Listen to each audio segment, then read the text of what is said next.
Welcome friend.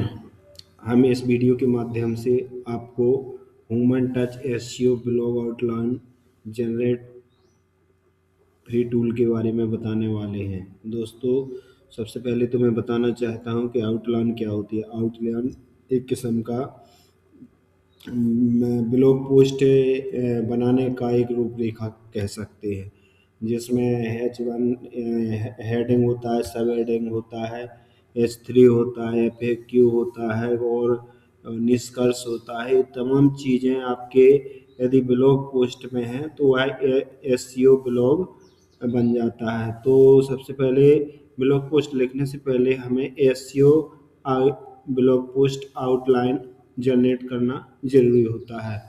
चलिए हम कोई भी एक कीवर्ड यहाँ पर डालते हैं।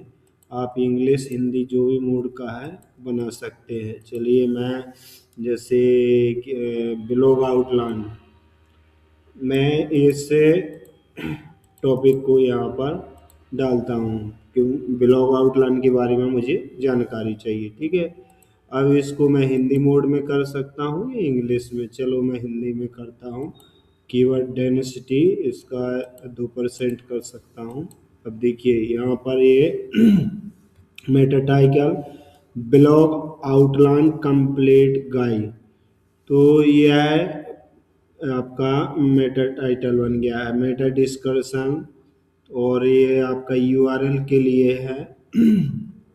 अब यहाँ से पूरा इसको कॉपी करेंगे। इस आउटलाइन के आधार पर यदि आप चाहें तो लिख भी सकते हैं, और यदि आप एआई के द्वारा लिखवाना चाहते हैं तो एआई से भी लिखवा सकते हैं।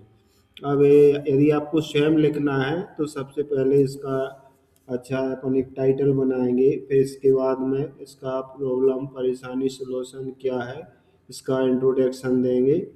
फिर इसके बाद है ब्लॉग आउटलाइन क्या है, तो इसके नीचे अपन वो भी लिखेंगे कैसे काम करता है, उसके स्टेप 1 स्टेप 2 स्टेप 3 और इसके फायदे क्या हैं और इसकी नुकसान क्या हो सकते हैं, और साथ में एक प्रो टिप्स है और इसके लिए ज़रूरी टूल्स कौन हो सकते हैं, और ये प्रश्न उत्तर और लास्ट में निष्कर्ष।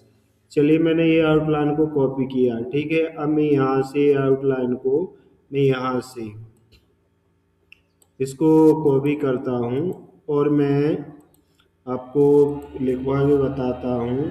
क्या बोले, चैट जीपीटी से मैं इस ब्लॉग पोस्ट को लिखवाना चाहता हूँ।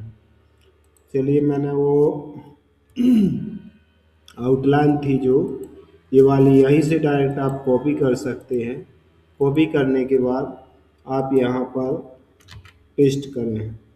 बस पेस्ट करने के बाद आपको यहाँ से यूँ कर देना है।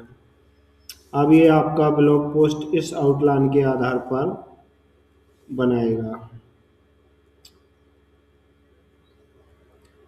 चलिए मेरे लिए दो सजेशन दिए हैं, मैं कोई भी एक आपको ओपन करके दिखाता हूँ, उसको लिख लेने दीजिए। ये आउटलाइन के बारे में पूरा ब्लॉग आउटलाइन के बारे में पूरा आर्टिकल उसने बना दिया है। ये प्रो टिप्स भी दे रहा है, इसके लिए जरूर टूल्स भी बता रहा है, FAQ बता रहा है, ये निष्कर्ष भी एंड में। ओके, इसको मैं अब देखिए आपका उस आउटलाइन के आधार पर आपको इससे कुछ कहने की ज़रूरत नहीं है, बस आपको वो आउटलाइन कॉपी करना है इसमें ब्लॉग आउटलाइन। अब इसने पूरा यहाँ से ये पूरा ये गाइड दे दिया, इंट्रोडक्शन। अब क्या है ब्लॉग आउटलाइन, क्या होता है उसके बारे में बता दिया है, और इससे क्या क्या हो सकता है, इससे कैसे काम करता है। ठीक है, इसका टॉपिक कीवर्ड हेडिंग सब हेडिंग सेक्शन, इसके फायदे क्या क्या हैं, देखिए फायदे भी पूरा उसने लिख दिया है। इसके नुकसान क्या क्या हैं वो भी, और इसके साथ में प्रो टिप्स भी उसने दिए हैं और ज़रूरी टूल्स भी उसने बताए हैं। और ये पूरा FAQ लिख के लास्ट में उसने निष्कर्ष बना दिया है। तो दोस्तों, एक हिसाब से देखा जाए तो यह टूल काफ़ी अच्छा टूल है। इसमें आउटलाइन जनरेट कर सकते हैं। आपको यहाँ पर टॉपिक डालना है, आप इंग्लिश में कर और आप 1500 वर्ड या 2000 वर्ड का कितने वर्ड का लिखना चाहते हैं वो भी यहाँ पर सिलेक्ट कर सकते हैं। दोस्तों वीडियो काफ़ी जानकारीपूर्ण लगी होगी, देखने के लिए धन्यवाद। और फर्स्ट में यदि आप हमारा वीडियो देख रहे हैं, सब्सक्राइब नहीं किया है तो अभी सब्सक्राइब करें, चैनल लाइक करें। और देखने के लिए धन्यवाद, आपका समय।